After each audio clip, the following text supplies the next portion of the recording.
জাতিসংঘের প্রতিবেদন এবং চীনা দূতাবাসে হুমকি, বড় কোনো বিপদের মুখে পড়তে যাচ্ছে বাংলাদেশ। কারণটি হচ্ছে, আপনারা ইতিমধ্যেই জেনেছেন যে গত সপ্তাহে যুক্তরাষ্ট্রের যে দুঃখিত জাতিসংঘের যে প্রতিবেদন সিকিউরিটি কাউন্সিলের, সেইখানে বাংলাদেশে আল কায়দার ভূমিকা হুমকির স্বরূপ এবং উদ্বেগজনক বলে তারা যেমন মন্তব্য করেছে, বাংলাদেশ সরকার সেটি এক ধরনের উড়িয়ে দিয়েছিল। কিন্তু ঠিক এর পরপরই চীনা দূতাবাসে চিঠি দিয়ে হুমকি দেওয়া হয়েছে, যার সঙ্গে আল কায়দার নাম উঠে এসেছে। রাশিয়ান দূতাবাসেও একই ঘটনা। এর আগে কানাডা দূতাবাস কয়েকদিন আগে আলাদা করে নিরাপত্তার জন্য সতর্কতা জারি করেছে। এই যে পরিস্থিতির মধ্য দিয়ে আসলে কি বাংলাদেশে এই ইসলামিক জঙ্গিবাদের জায়গা থেকে বড় কোনো অঘটন ঘটতে যাচ্ছে কিনা? দস্তগীর জাহাঙ্গীর, আপনি যদি আপনার কাছে তথ্য এবং বিশ্লেষণ ধারণা সব মিলিয়ে আপনার মতো করে যদি বলেন। তৌফিক মারুফ, আপনাকে অসংখ্য ধন্যবাদ। আপনার এই মারুফ জার্নালে, তৌফিক মারুফ জার্নালে আবারও আমাকে সংযুক্ত করার একটি বিষয়, আপনার আজকের ভূমিকা থেকে আমাদেরকে আপনি আসলে ভয় দেখিয়ে দিলেন। কি ভয় দেখালেন সেটা আমি একটু বলে নিই। সেটা হলো, বাংলাদেশ একটা স্থিতিশীল পরিস্থিতিতে ছিল আন্তর্জাতিক অঙ্গনে তথা ইন্দো প্যাসিফিক জোনে। কি স্থিতিশীলতা ছিল? যে সেখানে জঙ্গিবাদের আর হচ্ছে না, অ্যাক্টিভিটিস হচ্ছে না। আমরা এই জন্য কথাটা ভয়ের হলো যে যখন শেখ হাসিনার সরকার আসলো 2008 সনে, আমি যদি ভুল বলি আপনি ঠিক করে দিবেন, তার আগে যে বিএনপির সরকার ছিল তখন বাংলা ভাই অমুক তমুক জেএমবি, মানে আমি বিষয়টা এইভাবে বলি, আমার দর্শক শ্রোতা আপনাদের কাছে ক্ষমা চেয়ে, আমি বাংলাদেশে বসবাস করি না 1987 থেকে। আমি পলিটিক্স, পলিসি এবং diplomacy Washington DC towards Indo Pacific নিয়ে কাজ করি, এই জন্য আমি এই বিষয়গুলো বুঝি। কিন্তু যখন বাংলাদেশের ইন্টারনাল যে জঙ্গিবাদের যে নেটওয়ার্কগুলো, যেটা সেই সময়ে আমরা বাংলা ভাই সহ দেখতে পেলাম, সেটাকে নির্মূল করেছিলেন যেই সরকারকে এই বর্তমান সরকারের অনুসারীরা এবং জামাতিরা বলে ফ্যাসিস্ট সরকার, মানে শেখ হাসিনা সরকার। শেখ হাসিনা সরকারের সময় এই ধরনের প্রতিবেদন জাতিসংঘ থেকে আসেনি, কেউ এই ধরনের চিন্তাও করেনি। অতএব আপনার কথা থেকে আমরা সকলেই যে বুঝতে পারছি যে অশনি সংকেত, যেটাকে কবির ভাষায় আমরা বলতে পারি দুর্যোগের ঘনঘটা। জাতিসংঘ নিরাপত্তা পরিষদ ইম্পর্টেন্ট, ইটস নট সাধারণ পরিষদ। জাতিসংঘ নিরাপত্তা পরিষদ ডিসিশন নিতে পারে যে কোনো দেশে পরাশক্তির কোনো সৈন্যবাহিনী পাঠাবে কিনা, যেমন ইরাক। তো সেই নিরাপত্তা পরিষদের এই অগাস্ট মাসে, এখনো যে মাসে আমরা কথা বলছি, সেই মাসে তাদের প্রতিবেদনে বলেছেন যে উদ্বেগ প্রকাশ করা হয়েছে। সেখানে বাংলাদেশ শব্দটা আসছে কিভাবে সেটাও আমি উত্থাপন করি। আসছে এইভাবে, ভারতীয় উপমহাদেশে আল কায়দা AQIS তার বিকেন্দ্রীভূত স্লিপার সেল এবং লজিস্টিক নেটওয়ার্ক গড়ে তোলার জন্য বাংলাদেশকে ব্যবহার করছে। এই প্রতিবেদন প্রকাশের সাথে সাথেই বাংলাদেশের পররাষ্ট্র মন্ত্রণালয়, মনে হচ্ছে একটা আমি ছোটকালে আমাদের বাড়ির সামনে অনেক বালু ছিল বাড়ি করার জন্য, সেটা ছিল আমার রসদ, এবং আমি দোকান খুলে বসতাম, ছোট ছোট ছেলেমেয়েরা সেখান থেকে এটা আমি ডিসিশন দিতাম, আমি সমস্ত কিছু, তারা শুধু আমার কথা শুনতে হতো। বিষয়টা মানে এটা কি একটা পররাষ্ট্র মন্ত্রণালয় সেই বালুর টিভির মতন, সে কি বিক্রি করছে, কি বলছে, কি সাথে সাথে কোনো চিন্তা, কোনো আলাপ, কোনো আন্তর্জাতিক ভাবে কারোর সাথে আলাপ করে না করেই তারা কি করলো, বাংলাদেশ সরকার সাথে সাথে বলল যে এটা অনুমান ভিত্তিক বলে খারিজ করে দিয়েছে।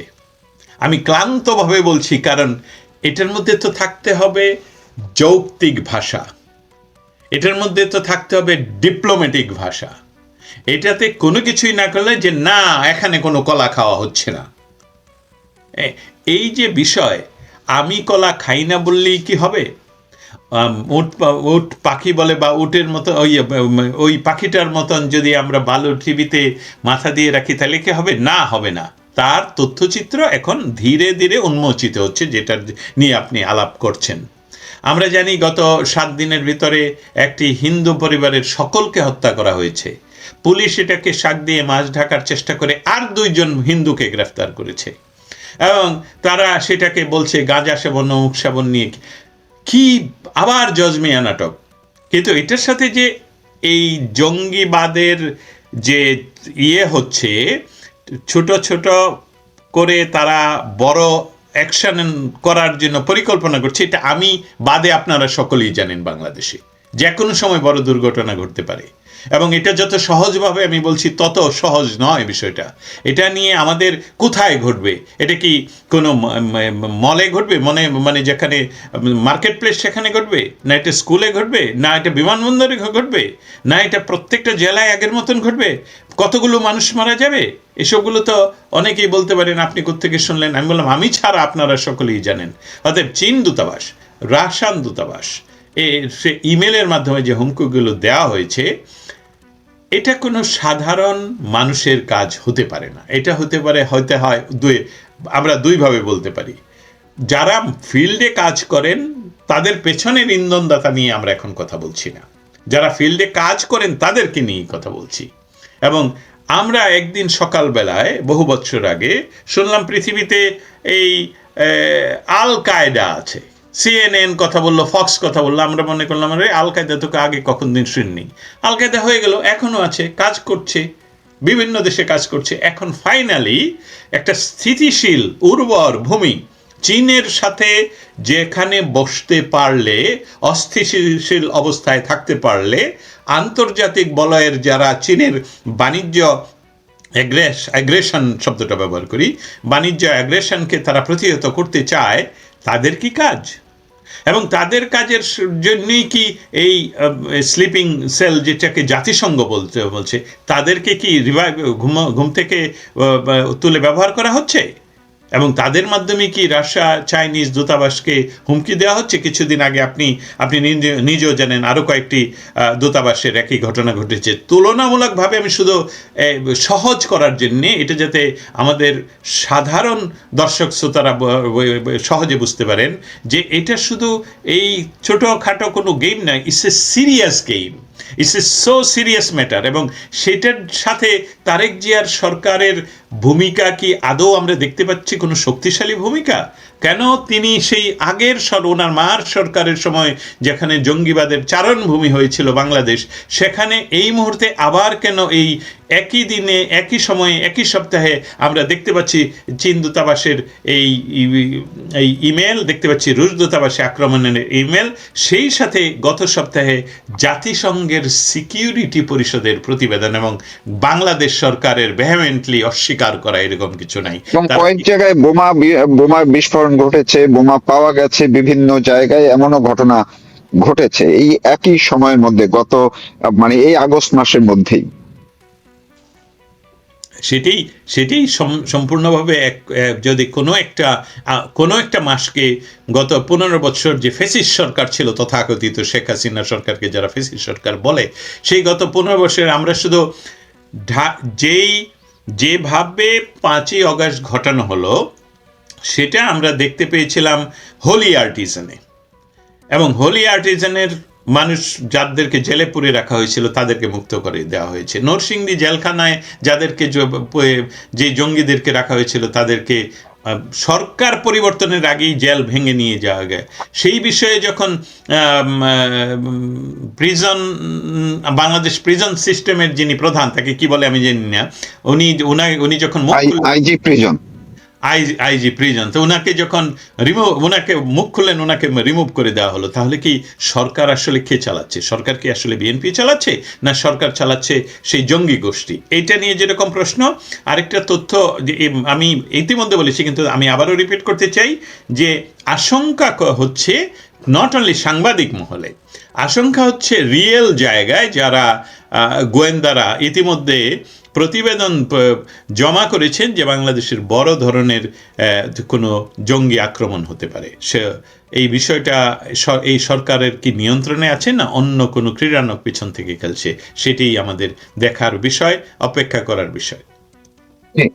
যদি তাই হয়, আপনি যে আশঙ্কাটার কথা বললেন এবং এটি বাংলাদেশের ভেতর থেকেও কিন্তু করা হচ্ছে, অনেকেই এটি বলছেন, যদি তাই হয় এইসব ক্ষেত্রে এটা তো ছোটখাটো বিষয় না। এতদিন আমাদের না হয় বাংলাদেশে জেএমবি, হরকাতুল জিহাদ এইসব, কিন্তু এখন যখন আমি দর্শকদের উদ্দেশ্যে বলবো যে জাতিসংঘ থেকে যে প্রতিবেদন, সেখানে কিন্তু সরাসরি আল কায়দার ডাইরেক্ট তাদের নামটি ব্যবহার করা হয়েছে, কোনো ভায়া মিডিয়া বা এজেন্টের বিষয় না।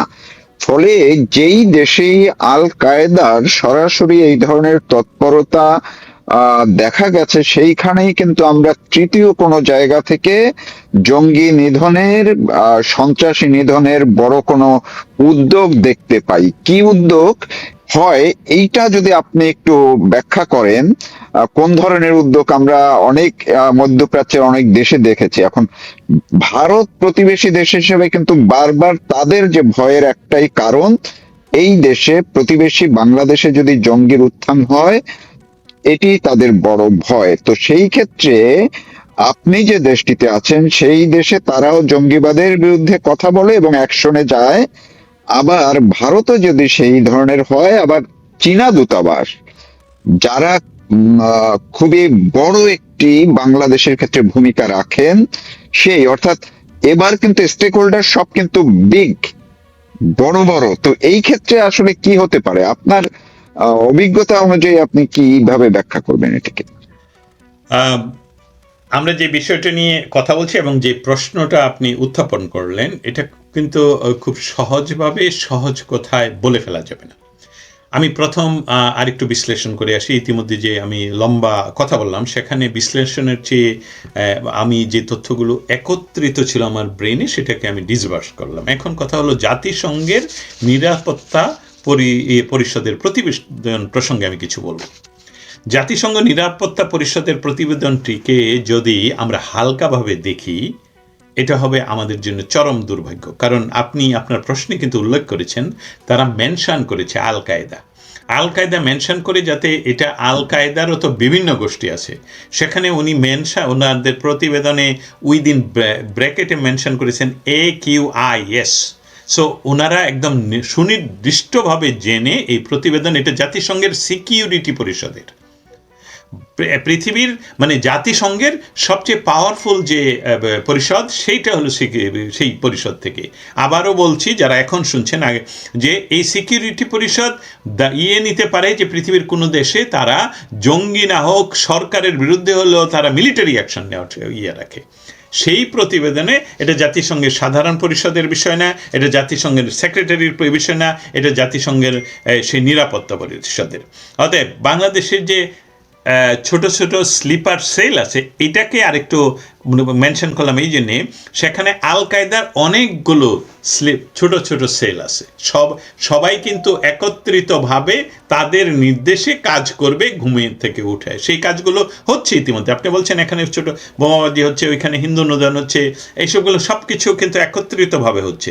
লজিস্টিক্স সাপোর্টের একটা হাব তারা তৈরি করছে সেখানে, এবং সেটাকে আমরা বাংলাদেশ সরকার বলছে অনুমান ভিত্তিক। দেখুন কতটা কন্ট্রাডিক্টরি। এই সরকার বলছে তথাকথিত ভলগার তুর্ক, যার বলছে জাতিসংঘের প্রতিবেদন মিথ্যা কথা, সেটা কোনো জাতিসংঘের প্রতিবেদন হিসেবে, সেটা তার ব্যক্তিগত বন্ধু, মদের টেবিলের বন্ধু, আরো খাস বাংলায় বললাম, মদের টেবিলের বন্ধু ডক্টর ইউনূসের অনুরোধে আমি ক্ষমতায় গেলে যাওয়ার জন্য তোমার একটা, এই যে মানুষগুলো মারা হলো, এটার একটা প্রতিবেদন তুমি তৈরি করে দেবে। জাতিসংঘ মানবাধিকার পরিষদের উনি একজন সিনিয়র কর্মকর্তা। সেই কর্মকর্তা ইউনূস সেন্টারের টাকা দিয়ে বাংলাদেশে গিয়ে ইউনূস সরকার যে নামগুলো দিয়েছেন, যে সংখ্যাগুলো দিয়েছেন, সেই সংখ্যাগুলো প্রকাশ করে বলছেন জাতিসংঘের প্রতিবেদন।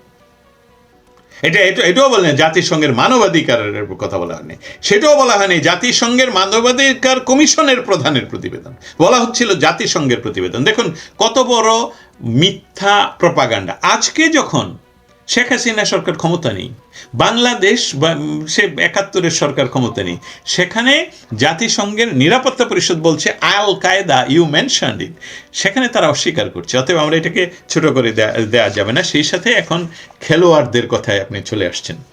কূটনৈতিক পাড়ায় হুমকি নিরাপত্তা শেখ হাসিনার ১৫ বছরে যদি ঘটে থাকে, সেটা সরকারের হয়তোবা যেটাকে বলে কনফিডেন্সিয়াল রিপোর্টে আছে, আমরা জানি না।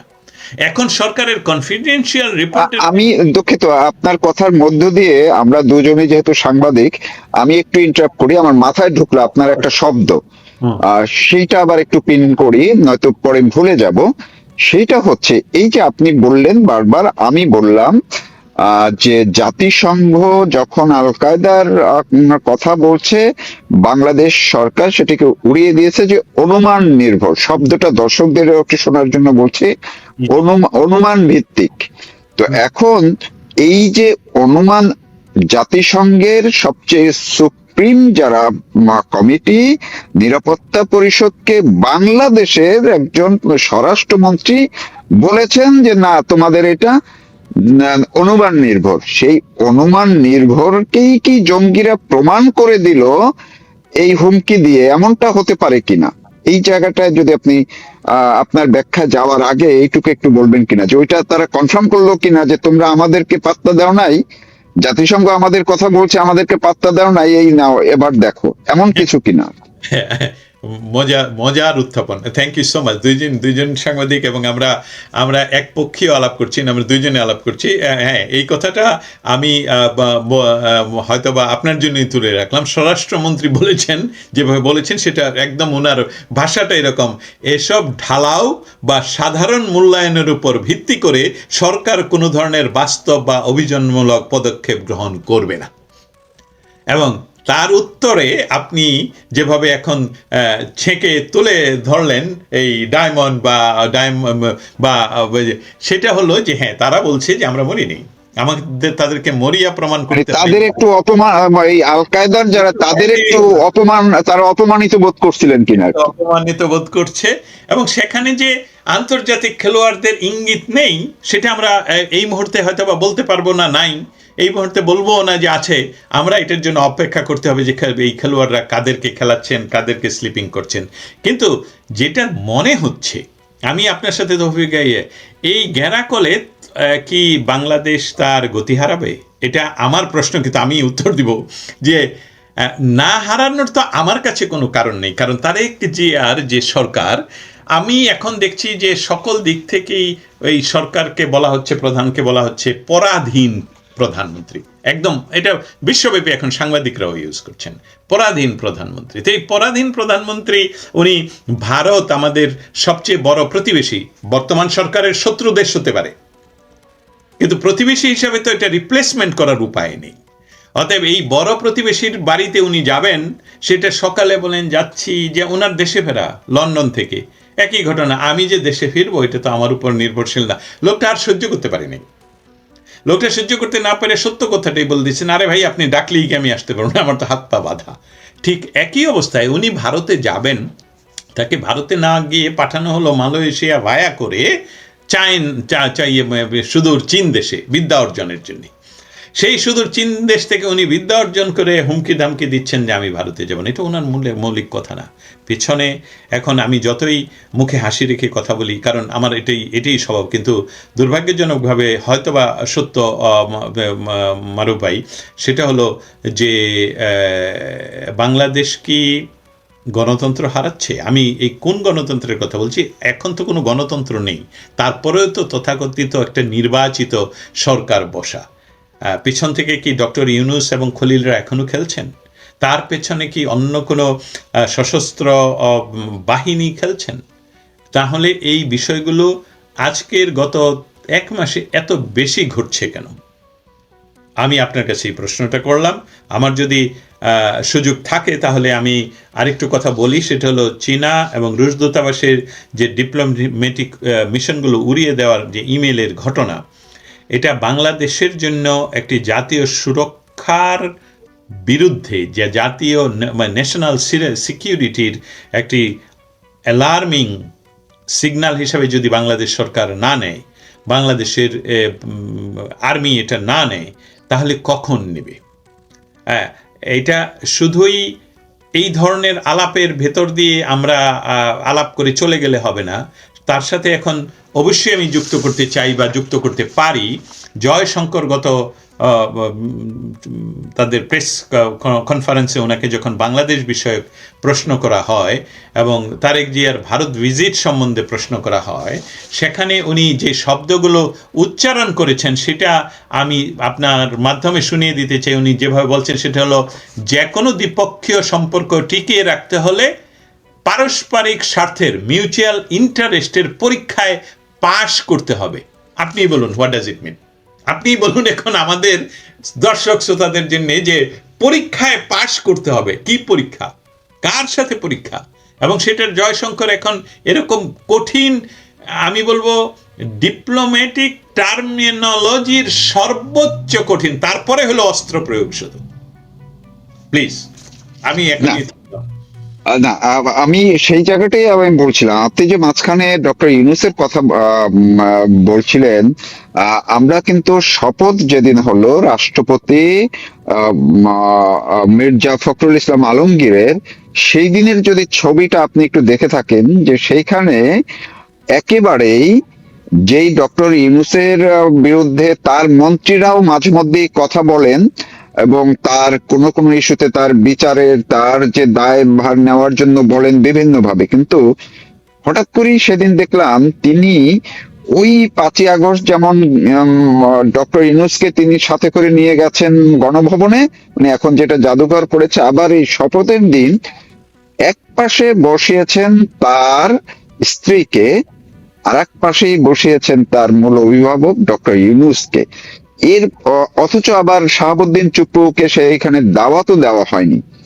এটি নিয়েও কিন্তু আলোচনা শুরু হয়েছে। আপনার কাছ থেকে একটু শুনতে চাই যে ডক্টর ইউনূসকে যে একেবারেই তার পাশে বসালেন, এইটার কোনো আপনার কাছে কোনো ব্যাখ্যা আছে কিনা? অনেকেই তো বলছেন যে তিনি আরো পরিষ্কার করে দিলেন যে তারেক রহমান মূলত এখনো ডক্টর ইউনূস, খলিলুর রহমান এদের হাতের গুটি হিসেবেই তারা মূলত উনি টিকে আছেন বা উনি সরকার চালাচ্ছেন। আপনার কি মনে হয়? আমরা ক্রিমিনোলজি পড়ার সময় আমরা চিত্র, বিভিন্ন লেখার ভঙ্গিমা, তারপর টার্ম ব্যবহার, তারপর কানের লতি, চোখের পাতা, এইসবগুলো নিয়ে পড়াশোনা করেছি। সেখানে এই চিত্রটা যেটা আপনি বলছিলেন, আমি সেটা শুধু দেখিনি, অনেকক্ষণ তাকিয়েছিলাম। এই চিত্রটা চিত্রকথা, এটা একটা একদম সুস্পষ্ট দেখা যাচ্ছে বাংলাদেশে কারা বাংলাদেশটা আসলে চালায়। না হলে বাংলাদেশের জনগণের, আমি এইটা বলি কিন্তু এটা সবসময় আমি না বলতে পারলেও সবাই শ্রোতারা মনে করবেন আমি বলে রাখলাম তথাকথিত নির্বাচনে। বাংলাদেশের একটি নির্বাচিত প্রধানমন্ত্রী, জনগণ দেশের মালিক, 18 কোটি জনগণ ভোট যেই কোটি কাষ্ট হোক, আমরা 18 কোটি জনগণের উনি প্রধানমন্ত্রী, উনি জনগণের প্রধানমন্ত্রী। তাদের পাওয়ার আছে জনগণের কাছ থেকে যে তারা নিজেরা একটা প্রেসিডেন্ট নির্বাচন করতে পারবে। সেটা ভুল হোক, সেটা ইতিহাসে আমরা আনব। সেই প্রেসিডেন্ট হবেন বাংলাদেশের প্রধান ব্যক্তি। সেখানে এটা হু ইজ ডক্টর ইউনূস? সেই রথে, সেই সামনের সেই রথে ইউনূসের একদম প্রধানমন্ত্রী, তারেক জিয়া বাদ দেন, প্রধানমন্ত্রী অব বাংলাদেশ, তার পাশে যিনি বসবেন তার ভঙ্গিমান্তে লক্ষ্য করেছেন? আপনি এখন আমাকে আবার ফিরিয়ে নিয়ে গেলেন স্কুলে। আমার এটা ব্যাখ্যা করতে হয়েছে চার্লস ইউনিভার্সিটি ইন প্রাগ, যে ছবি দেখে ব্যাখ্যা করতেছে, ব্যাখ্যা করো। আমাদের কোনো লিখিত পরীক্ষা ছিল না, আমাদের পরীক্ষা ছিল এরকম একটা, নিয়ে আসবেন টিচার, বলো যে এই যে দেখালাম, এখন তুমি তোমার কথা বলো, তুমি এটা থেকে কি পড়াশোনা তো করে আসছো। তো সেটা আমি লক্ষ্য করলাম যে এখানে রাজা, একজন রাজা বা মহারাজাকে এখানে প্রতিষ্ঠিত করা হয়েছে, একজন সম্রাট পাশে বসে আছেন। সো এর চেয়ে সহজভাবে আমি আর কি বলবো? বাংলাদেশকে এখনো যারা চালাচ্ছেন, বাংলাদেশকে এখনো যারা সম্পূর্ণভাবে নিয়ন্ত্রণে রাখছেন, সেটা হলো ডক্টর ইউনূস এন্ড গং। কিন্তু একটি সংকেত আজকে আমার এক সিনিয়র জার্নালিস্ট তৌফিক মারুফের সাথে এই আলাপের আগে আলাপ করে আমি বুঝতে পারলাম যে সেখান থেকে এটা বোধ হয় সময় তাদের ফুরিয়ে আসছে। এই যারা সম্রাটের ভূমিকা পালন করছেন বাংলাদেশে, কারণ সম্রাটদের পেছনে যারা সম্রাটদেরকে ফেলে দিয়েছিলেন ভারতের ইতিহাসে, তারা ছিল আমাদের ভারতীয় উপমহাদেশের বাইরের লোক। সেখানকার খেলোয়াড়রা মনে হয় সর্বশেষ এমন কোনো পরিস্থিতির সৃষ্টি কি করবেন যেখানে হয়তোবা এটা প্রলং করা যেতে পারে, যেরকম একটা দুর্বৃত্তকে, একটি বদমাইশকে তারা হত্যা করে, তার নাম হাদি, চেষ্টা করা হয়েছিল বাংলাদেশে এই ডক্টর ইউনূসের একটি অনির্বাচিত সরকারকে দীর্ঘায়িত করার। সেটা যে কোনো উপায়ই হোক, সেই আলোচনা অন্যদিন আপনার সাথে করবো বা শোনানোর জন্যে। সেই রকম কি প্রলং করার জন্য কোনো কিছু সৃষ্টি করবেন? এটা কি ব্যবহার করা হবে বাংলাদেশের সশস্ত্র বাহিনীকে?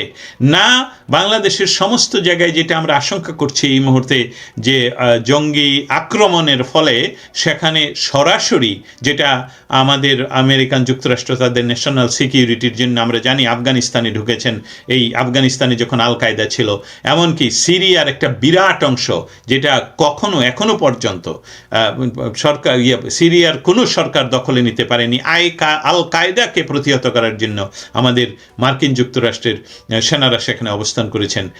সেই রকম পরিস্থিতি হলে আমরা আটকাবো কি করে? কোন দেশে আমেরিকার বিষয়টা হলো টোটালি, আমরা যেটা জানি যে আমেরিকার যেখানে যায় সেখানে গিয়ে ফিল্ডে নেমে অন্য কোনো দেশ সেখানে তার সাথে কাজ করবে না, এবং কাজ করবে না, প্রতিহত করবে না।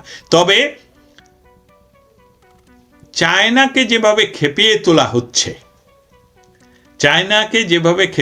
হচ্ছে, এই বিভিন্ন কর্মকাণ্ডের ভিতর দিয়ে, এইটা যদি হয় শঙ্কার, সেই শঙ্কার যে পূর্বে ঢাকার মসনদ। এটা হলো আমার সর্বশেষ কথা।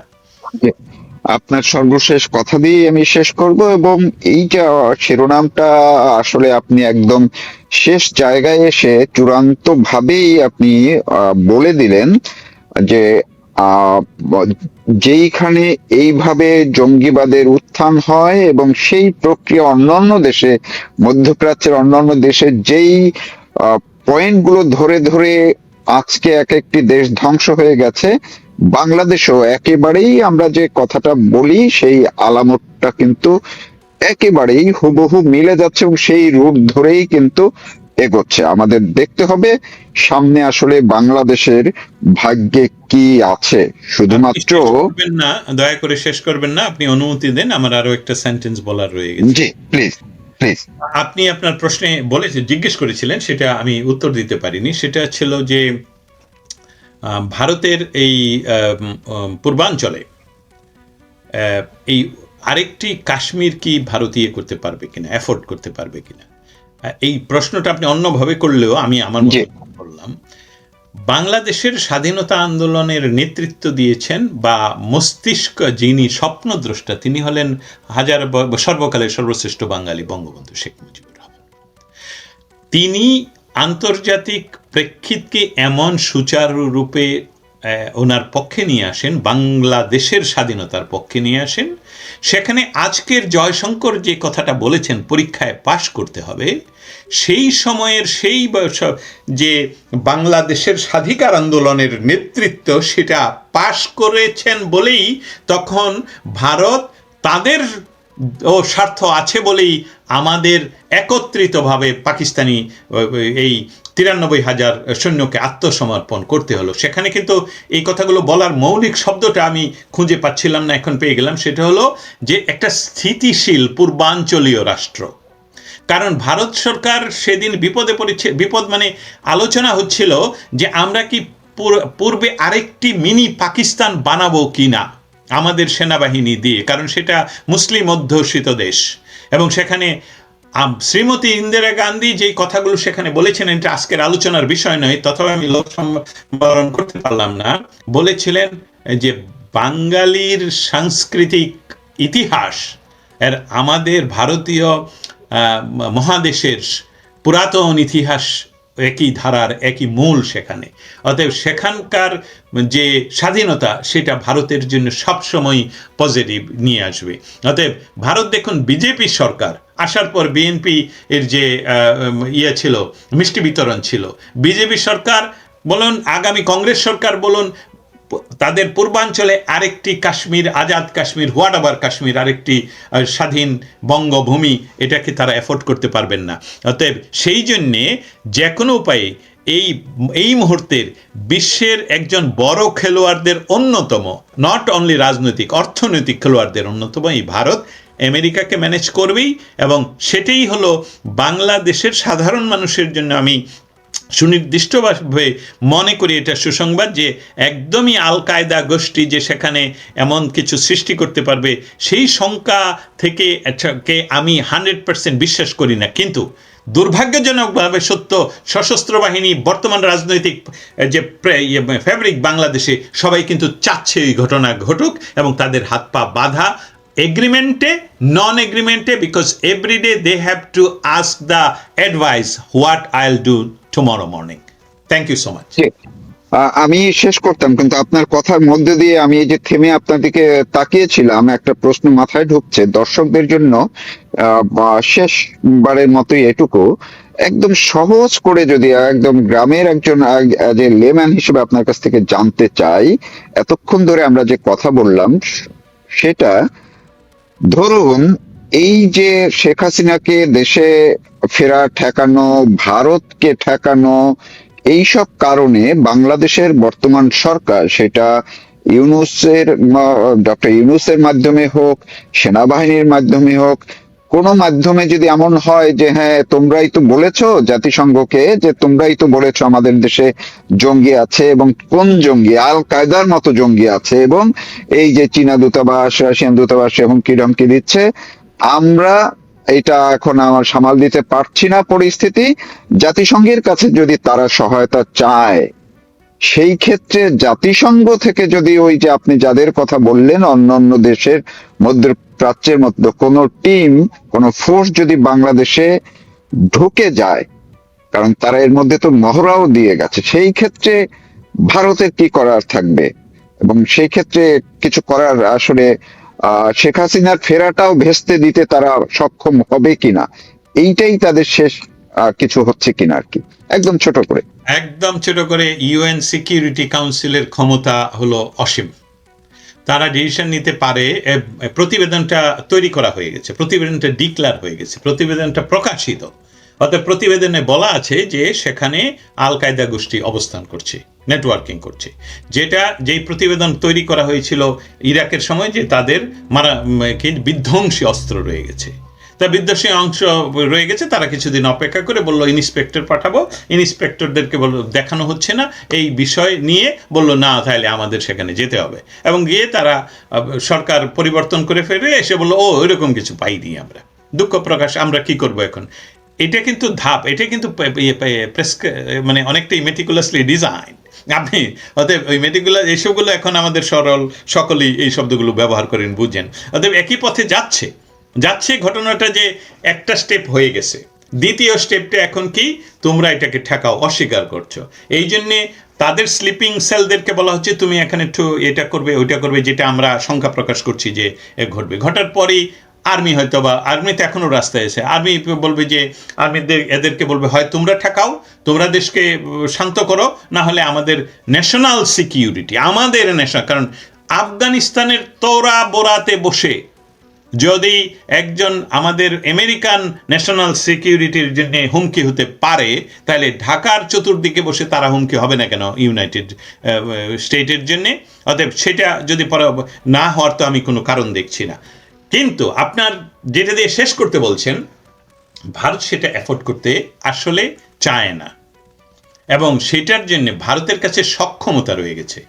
ভারত আমেরিকার জন্যে খুবই ইম্পর্টেন্ট একটি রাষ্ট্র, যাতে চাইনিজরা ভারতের সাথে মিলে যেতে না পারে।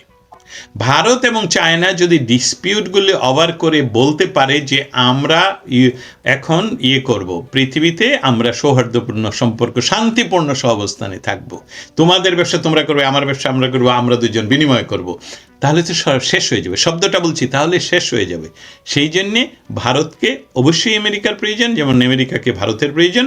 সেখানেই হলো আমি মনে করি যে কোনো একটা সলিউশন বাংলাদেশের একদম ধ্বংসের দ্বার প্রান্তে না যাওয়ার সলিউশন রয়ে গেছে। কিন্তু আপনার একটা কথার সাথে আমারও কেন জানি বলতে ইচ্ছা করছে, এটা কি শেখ হাসিনার দেশে ফিরে যাওয়ার যে ঘোষণা, সেটাকে প্রতিহত করার জন্য এই সমস্ত কিছুর আয়োজন? কারণ আমরা জানি যে সকল খেলোয়াড়দেরকে আমরা দেখতে পাচ্ছি না সাধারণ মানুষেরা, তাদের ভয় শেখ হাসিনা যদি আসলেই ফিরে, কন্ট্রাক্ট বাতিল হয়ে যাবে, গ্যাসের দাম নর্মাল চলে আসবে, গ্যাসের কন্ট্রাক্ট বাতিল হয়ে যাবে, এসবগুলো তো সমস্ত কিছু আগের মতন হয়ে যাবে। আপনি ইতিমধ্যে জানেন যে জ্বালানি তেল নয়, শুধু আমাদের বিদ্যুতের দাম বাড়িয়ে দেওয়া হয়েছে। আরেকটি শঙ্কার কথা বলি, ভারতের যে জয়শঙ্কর যে শব্দগুলো উচ্চারণ করলেন যে আমাদের পরীক্ষায় পাশ করতে হবে, সেখানে যদি ইলেকট্রিসিটি বন্ধ করে দেয়, আমি এখন ইয়ের কথা বলছি না, আমি এখন কিন্তু আলো পেঁয়াজের কথা বলছি না। এই মুহূর্তে বাংলাদেশ যে শেখ হাসিনা যেখানে শতভাগ ইলেকট্রিসিটি নিশ্চিত করেছিলেন, সেসবগুলো বন্ধ কেন? এখন যে সকল কন্ট্রাক্টের কথা বলা হয়েছিল যে ভারত থেকে ইলেকট্রিসিটি আনা হয় বেশি দামে, তাহলে তারা যদি বন্ধ করে দেয়, এই মুহূর্তে বাংলাদেশ অন্ধকারে নিমজ্জিত হবে, এটা জ্বলবে না তো। অতএব ভারতে যে উনি যাচ্ছেন না, যে খেলাটা খেলছেন অন্য কারো ইশারায়, এবং সেই সাথে যেখানে শেখ হাসিনাকে ঠেকানোর জন্যে বাংলাদেশ বিধ্বংসী, বাংলাদেশ ধ্বংস হবে, এরকম দায়িত্বে নিয়ে ভারতের সাথে ইচ্ছা করে কার কথা এসবগুলো করছেন? আমার শঙ্কা হয়, যেটা বলছিলাম, ওই যে ছোট আমি ব্যবসা করলাম বালুর ঘর দিয়ে, ওই রকম মনে হচ্ছে, যেটা দুদিন পরে টিকবে না। অতএব বিষয়টা আপনার সাথে আমি একমত, ওই দিকেই যাচ্ছে। জি, অনেক ধন্যবাদ আপনাকে। এতক্ষণ আপনি অনেকগুলো বিষয়, আমরা অনেকটা দর্শক আপনাদের জন্য বলছি যে আমরা দুজন যখন কথা বলি অন্যদের সাথে, আমরা যখন শো করি, সেটা আমি জাস্ট প্রশ্ন করি আর তারা বলেন, কিন্তু যখন দস্তগীর জাহাঙ্গীর ভাই এবং আমি যখন শো করি, আমরা দুজনেই শেয়ারিং এর মাধ্যমেই এই অনুষ্ঠানটা করে থাকি। আশা করি আপনারা পুরো আলোচনাটুকু শুনলে বুঝতে পারবেন, এবং এর মধ্যে দিয়ে অনেক গুরুত্বপূর্ণ বিষয় হয়তো বা আপনাদের মাথায় আমরা ঢোকাতে পেরেছি। আপনাদের চিন্তার জায়গাগুলো আর একটু পরিষ্কার হলেও হতে পারে। সবাই ভালো থাকুন, সুস্থ থাকুন, অবশ্যই নিরাপদে থাকুন। জাহাঙ্গীর ভাই, আমি আপনাকে আবারও ধন্যবাদ ও কৃতজ্ঞতা জানিয়ে এখনকার মতো শেষ করছি।